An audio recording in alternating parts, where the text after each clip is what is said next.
নমস্কার বন্ধুরা, কেমন আছো সবাই? ভবঘুরে সৌরভের একটি নতুন ভিডিওয় তোমাদেরকে স্বাগত জানাই। বাংলার বুকেই ছড়িয়ে ছিটিয়ে রয়েছে বিভিন্ন দেবদেবীর ছোট বড় নানান ধরনের মন্দির। মা ভবতারিণীর মন্দিরের কথা শুনলেই সর্বোপরি আমাদের মাথায় আসে দক্ষিণেশ্বরের মা ভবতারিণীর মন্দিরের কথা। খাস বাংলাতেই কিন্তু দক্ষিণেশ্বর মন্দিরের আদলেই বেশ কিছু মন্দির গড়ে উঠেছে। আজ তারই সাথে সংযোজন হলো ভবতারিণী মায়ের আরো এক নতুন মন্দির।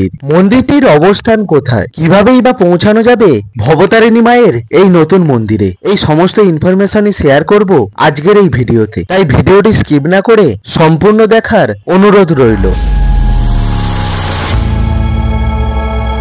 ঘড়ির কাঁটায় সময় এখন সকাল 7টা। হাওড়া স্টেশনের ওল্ড কমপ্লেক্স থেকে হরিপাল লোকালে করে রওনা দিলাম আজকের গন্তব্য নালিকুলের উদ্দেশ্যে। হরিপাল লোকাল ছাড়াও আরামবাগ, গোঘাট অথবা তারকেশ্বর লোকালে করেও তোমরা পৌঁছে যেতে পারবে নালিকুল স্টেশনে। ঘড়িতে সময় এখন সকাল 8টা। 38 কিলোমিটার পথ জার্নি করে মাঝে 13টি হল্ট পেরিয়ে আমরা এসে পৌঁছালাম নালিকুল স্টেশনে। সময় লাগলো 1 ঘন্টা। আর ট্রেনের টিকিট মূল্য পড়লো জনপ্রতি 10 টাকা করে। 2 ও 3 নাম্বার প্ল্যাটফর্মের আপের দিকে অর্থাৎ তারকেশ্বরের দিকের একেবারে শেষ প্রান্তে আমরা দাঁড়িয়ে রয়েছি। এখান থেকে বাম দিকের লাইনটা ক্রস করেই আমাদেরকে চলে যেতে হবে অটো স্ট্যান্ডে। রেল লাইন ক্রস না করেও সামনের ফুটওভার ব্রিজ পেরিয়েও 2 অথবা 3 নম্বর প্ল্যাটফর্ম থেকেই অনায়াসেই চলে আসতে পারবে অটো স্ট্যান্ডে। সামনের বাজারের মধ্য দিয়েই আমরা হেঁটে চলে এলাম অটো স্ট্যান্ডে। এখান থেকেই আমাদেরকে ধরে নিতে হবে সিয়াখালাগামী অটো। অটোতে করে গিয়ে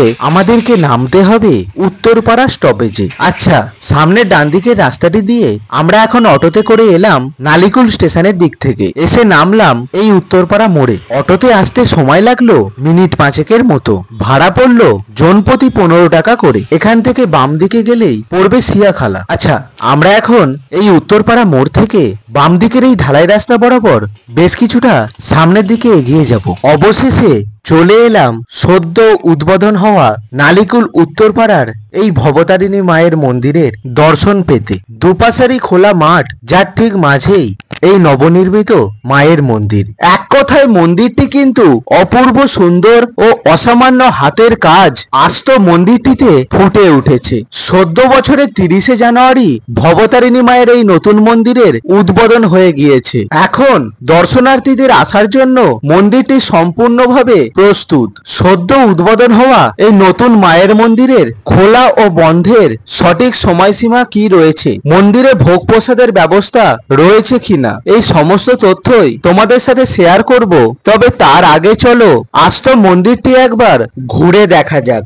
আচ্ছা, এটি হলো ভবতারিণী মায়ের মূল মন্দির। আর এই মূল মন্দিরের একেবারে সামনেই রয়েছে একটি সুন্দর নাট মন্দির, যে নাট মন্দিরটিতে এখনো কিন্তু প্রস্তুতির কাজ চলছে। আর এই নাট মন্দিরটির একেবারে মাঝখানে একটি যজ্ঞকুণ্ড তৈরি করা হয়েছে। মায়ের বাৎসরিক অনুষ্ঠান ছাড়াও অন্য কোনো বৃহৎ পূজা অর্চনার সময় এই কুণ্ডেই কিন্তু যজ্ঞ করা হয়ে থাকে। এবারে আমরা সিঁড়ি দিয়ে উঠে মূল মন্দিরে প্রবেশ করব। তার আগে যেটা দেখানোর মূল বিষয়, মন্দিরের ঠিক 2 পাশে 2টি অপরূপ সিংহ মূর্তি তৈরি করা হয়েছে। এখন আমরা সিঁড়ি বেয়ে ওপরে উঠে যাচ্ছি ভবতারিণী মায়ের বিগ্রহ দর্শন করার জন্য। মন্দিরের প্রধান গর্ভগৃহে কোষ্ঠী পাথরের মূর্তিতে ভবতারিণী মা বিরাজমান রয়েছেন। গর্ভগৃহের ঠিক ওপরেই একটি সুন্দর ঝাড়বাতি নজর কাড়ল, যেটি গর্ভগৃহের সৌন্দর্যকে অনেকাংশে বাড়িয়ে তুলেছে। তবে সত্যি বলতে মায়ের মূর্তিটি যতবারই দেখছি অপরূপ সুন্দর লাগছে। আর একেবারে দক্ষিণেশ্বরের মা ভবতারিণীর আদলেই গড়ে তোলা হয়েছে মায়ের মূর্তিটি।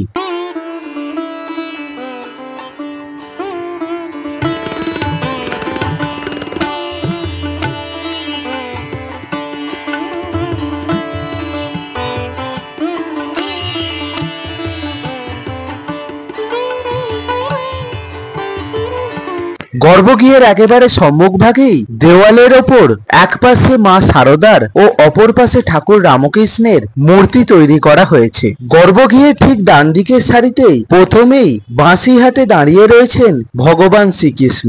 এর ঠিক পরেই রয়েছে গর্ভগৃহের দ্বিতীয় দ্বার, যার ঠিক পাশেই শ্রী রামচন্দ্রের অপরূপ একটি মূর্তি। গর্ভগৃহের ঠিক পিছনের দিকে সারির প্রথমেই রয়েছে বাবা মহাদেবের একটি মূর্তি, যার পাশেই রয়েছে শ্রী বিষ্ণু ও ব্রহ্মদেবের মূর্তি। আর সব শেষে গর্ভগৃহের বাম পাশের দেওয়ালে একদিকে রয়েছে সাধক বামাখ্যাপার একটি মূর্তি, অপরদিকে রয়েছে স্বামীজির একটি মূর্তি। গর্ভগৃহের চারপাশে ছোট বড় মিলিয়ে বেশ অনেকগুলোই প্রবেশদ্বার করা রয়েছে। তাছাড়া গর্ভগৃহকে ঘিরে ভক্তরা যাতে প্রদক্ষিণ করতে পারে তার জন্য এরকম ছোট প্যাসেজ করা রয়েছে। মায়ের গর্ভগৃহের সামনে মাথার ওপরেই রয়েছে একটি বিশালাকার ঘণ্টা। এবারে চলো মায়ের মন্দিরের যিনি প্রধান পূজারী রয়েছেন ওনার থেকেই জেনে নেব মন্দির সম্পর্কিত বেশ কিছু প্রয়োজনীয় তথ্য। আমার নাম চন্দন ভট্টাচার্য, আমি এই মন্দিরের পূজারী। আর এই মন্দিরের এই তো নতুন উদ্বোধন হয়েছে এই মন্দির। হ্যাঁ, উদ্বোধনের দিনটা যদি একটু বলেন।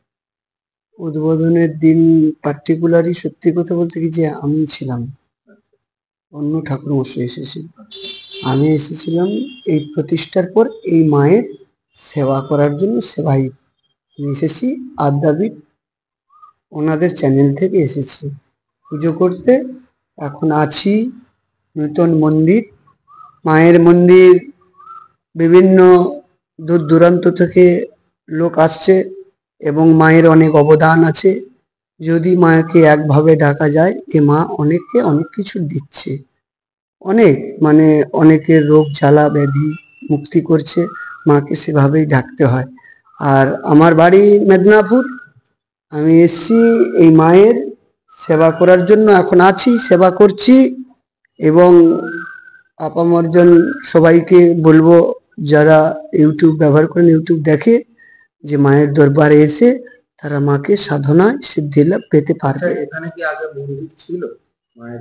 না, এখানে আগে মন্দির ছিল না।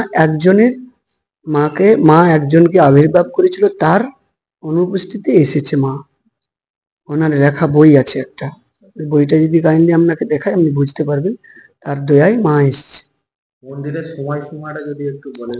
মন্দিরের খোলার সময় 5টা, মায়ের মঙ্গল আরতি 7:30 থেকে 8টার মধ্যে মায়ের নিত্য সেবা, 12টা থেকে 12:30টার মধ্যে মায়ের ভোগ দেখানো হয়।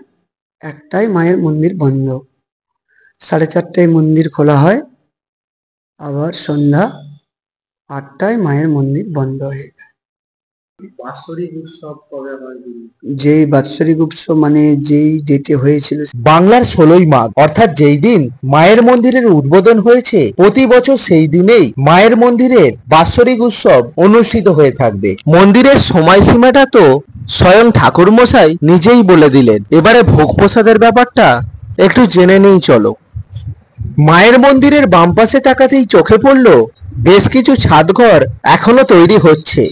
প্রথমেই এখানে একটি বাথরুম তৈরি করা হচ্ছে, যার পরই রয়েছে মন্দির কর্তৃক একটি অফিস ঘর।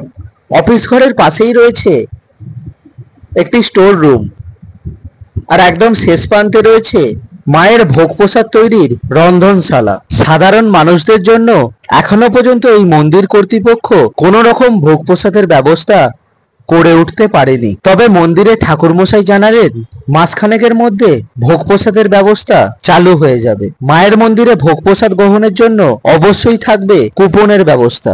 মায়ের মন্দিরের একেবারে সম্মুখভাগে নাট মন্দিরের ঠিক পাশেই রয়েছে একটি পানীয় জলের ট্যাপ।